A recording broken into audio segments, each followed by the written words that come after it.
Please raise your hand if you wish to ask a question. We will call on you and unmute your microphone. Now, here's Commissioner Martuscello. Strike is over.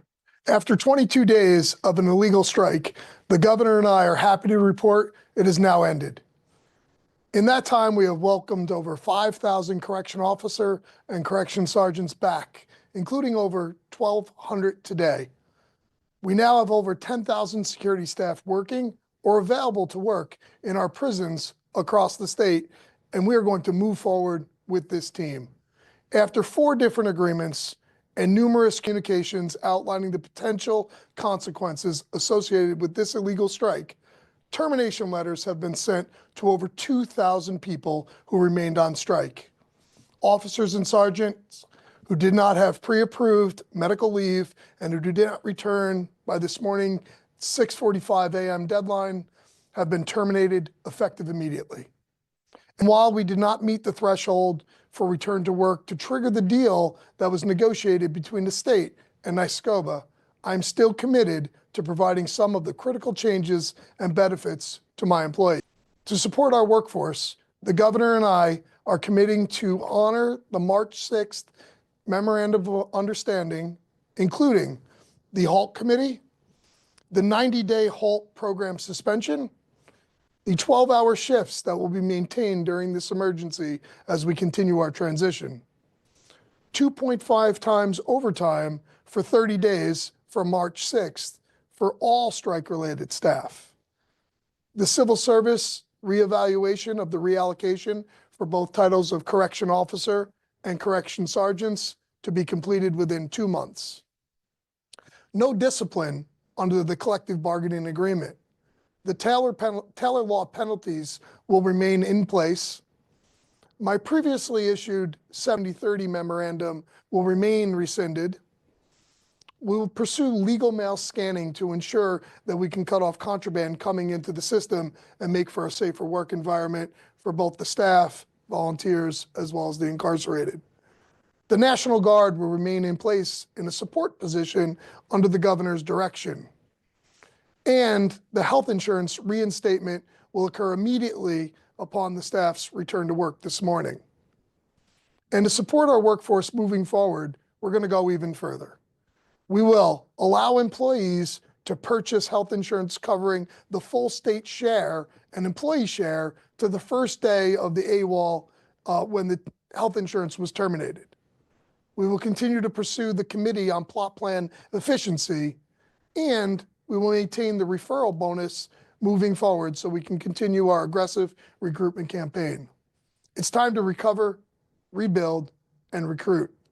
I want to thank the staff that have worked hard every day of this strike.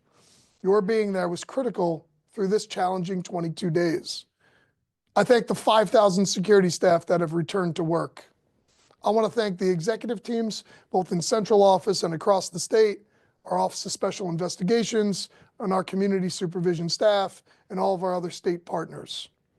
I must recognize the over 6,000 National Guard members and thank them for assistance in operating the state's correctional facilities. And I want to thank the governor for her leadership and support throughout this very difficult time. I want to talk directly to my employees. I want you to know that I heard you. Your safety, your family, your work-life balance are important to me. And I'm committed to continue to listen to your voices as we move forward. It is time to turn the page. We'll start with a high-energy recruitment campaign, moving forward with a clear focus on stabilizing and resuming operations while ensuring safety and security in our facilities. At the same time, we're launching an aggressive recruitment and rebuilding campaign aimed at restructuring and strengthening DOCCS. We are committed to building a dedicated, resilient workforce and attracting the next generation of correctional leaders. We will work to ensure the new department will be safer and more effective for everyone involved. I look forward to working with you on all of the challenge that we face in the coming days, weeks, months, and years ahead. Thank you.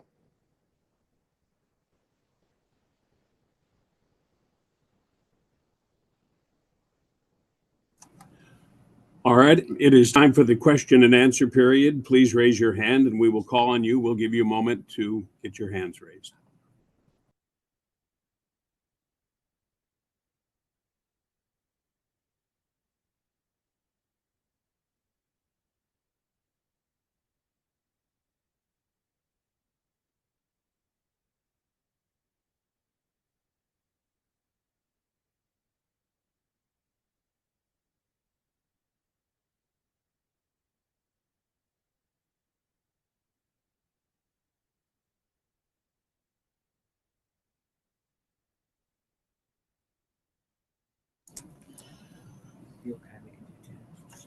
All right, our first question comes from Brendan Lyons, the Times Union. Hi, good afternoon. I was wondering, Commissioner, what do you estimate are your staffing levels today? I know you still have a third shift to come, but in comparison to, say, February 16th or a similar day before the strike, and does the 2,000 terminations that you're going to pursue, or more than 2,000, does that represent all of the officers believed to be striking, or is that just a select group? Yeah, so moving forward today, we have approximately 10,000 correction officer and correction sergeants that are currently available and are working inside of our correctional facility. The 2,000 plus individuals that were terminated today represents those individuals that were still striking at the 6:45 a.m. deadline today when they had to report to their facilities. Okay, our next question comes from Rob Gavin in the Buffalo News. Hi, commissioners. So I just wanted to be sure, did you say that the 85% that was required for the agreement to go through, did the state not meet that? Yeah, so as I previously mentioned, the 85% trigger to enact the memorandum of agreement between the state and NYSCOBA was not met today. However, recognizing we want to support our workforce in rebuilding and moving forward, the governor and I have both committed to enacting a number of those revisions that were in my March 6th memorandum of agreement, as well as components that came from the agreement with NYSCOBA. Our next question comes from Sarah Taddeo in Gannett. Yes, hi, Commissioner. So the 85% threshold was not met. Can you tell us percentage-wise what you have back of your full pre-strike workforce at this point? It's a lower percentage than the 85, so it's about 10,000 employees, as I mentioned, out of the almost 13,500 that were working prior to the day of the strike.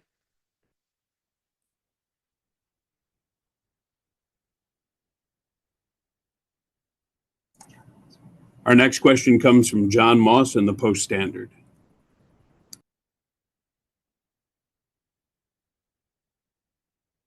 Hi, just real quick, do you mind walking through? I mean, you're saying you lost thousands of employees today. Are you able to walk through, for the employees who are still there, the impact of that? Yeah, so today we terminated 2,000 plus employees that remained on strike. So we will maintain our prisons utilizing 12-hour shifts to ensure that people aren't working 24-hour shifts and begin to slowly reopen and get back to a new normal. And the National Guard will remain in place in a support posture to ensure that we're not running 24-hour shifts so our staff can have the necessary work-life balance. All right, and our last question comes from Dylan Murillo, WIVB. Hi, Commissioners. So you mentioned a few things from the March 6th statements here was left out. What was left out and not included, since the 85% didn't get up to there? And also, with court hearings tomorrow, will you guys be continuing strikers still face legal penalties here? Yeah, sir. In terms of the March 6th agreement, that was the memorandum of agreement that I had issued, not the agreement between the state and the union. They are available on our website, so you can do a side-by-side comparison of what was included, as well as the components that were lifted from the latest agreement. In terms of the court proceedings, the Attorney General will be proceeding with those individuals named, but I would refer any questions relative to that to the Attorney General. And that is our last question. We thank you very much for joining us for this press briefing.